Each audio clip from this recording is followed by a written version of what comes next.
السلام علیکم ورحمۃ اللہ وبرکاتہ۔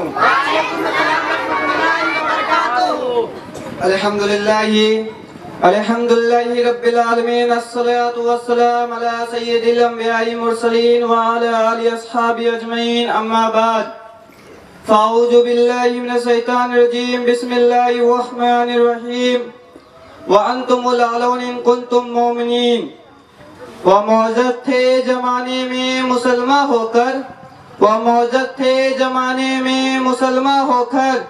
اور ہم خوار ہوئے تاریخ قرآن ہو کر۔ محترم بزرگوں، دوستو، آج میری گفتگو کا موضوع مسلمانوں کی تباہی اور اس کا علاج ہے۔ آئے اس موضوع کے تحت ہم اپنے شاندار ماضی پر ایک نظر ڈال کر مستقبل کی تعمیر و ترقی کے سامان تلاش کریں۔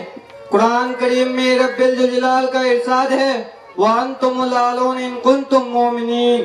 کہ تم ہی سر بلند ہوگے اگر تم مومن ہو۔ یہ ارشاد باری ہمارے پورے تاریخ کا اختصار ہے اور اسی میں ہماری ترقی کا راز مضمر ہے۔ تاریخ کے سینکڑوں واقعات یہ بتانے کے لیے کافی ہوگا کہ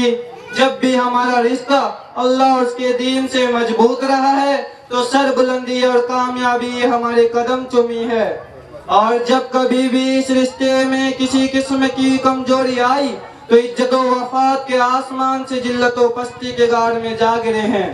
تاریخ ہمارے سامنے جنگ بدر کی مثال پیش کرتی ہے۔ جنگ بدر میں جو کامیابی ملی وہ صرف اسی رشتے کی مضبوطی کی بنیاد پہ ملی، ورنہ کامیابی ہوتی تو کفار مکہ کی ہوتی، کیوں نہ کہ کفار مکہ تقریباً 1000 تھے اور بڑے جوش و خروش کے ساتھ تھے،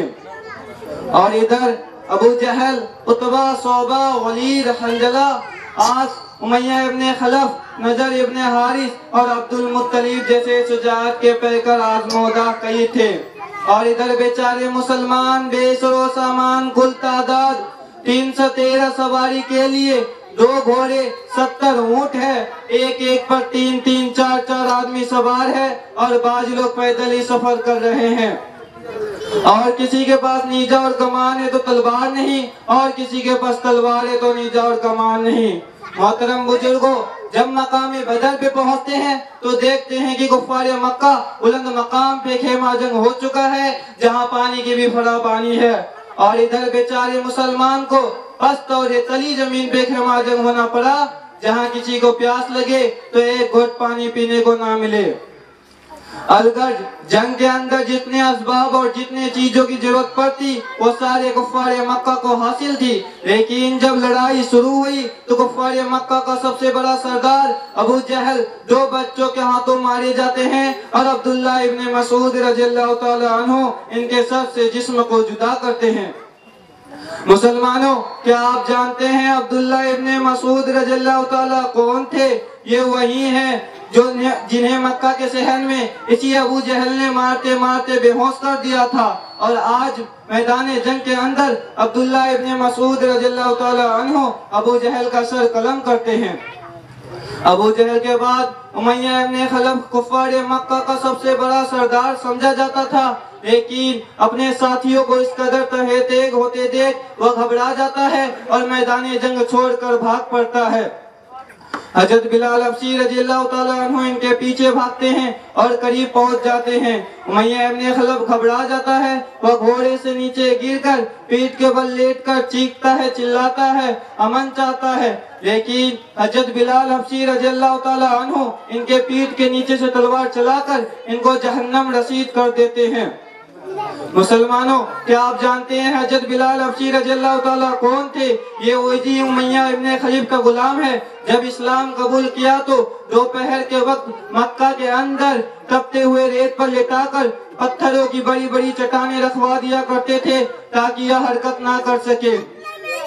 اور رات میں زنجیر سے جکڑ کر کوڑے لگائے جاتے تھے، اور اس کے دین اور زیادہ زخمی کر دیا جاتا تھا تاکہ تکلیف سے بے قابو ہو کر اسلام سے پھر جائے یا یوں ہی تڑپ تڑپ کر مر جائے۔ پیدوں میں رسی باندھ کر مکہ کی گلیوں میں گھسیٹا جاتا تھا، طرح طرح کے ظلم و ستم کیے جاتے تھے، یہاں تک کہ تکلیف دینے والا تھک جاتا تھا، اکتا جاتا تھا، کبھی امیہ ابن خلف کا نمبر آتا، کبھی ابو جہل کا نمبر آتا تو کبھی اوروں کا نمبر آتا۔ اور آج میدان جنگ کے اندر وہی غلام اپنے آقا اپنے مالک یعنی امیہ ابن خلف کو قتل کرتا ہے اور امیہ ابن خلف میدان جنگ چھوڑ کر بھاگ رہا ہے۔ مسلمانوں، وہ کون سی چیز تھی جو غلام کو غالب اور آقا کو مغلوب بنا دیا؟ قرآن کریم میں سچ فرمایا اللہ تبارک و تعالیٰ نے وَأَنْتُمُ الْأَعْلَوْنَ إِن كُنتُم مُؤْمِنِينَ کہ تم ہی سر بلند ہوگے بس شرط یہ ہے کہ تم مومن بن جاؤ۔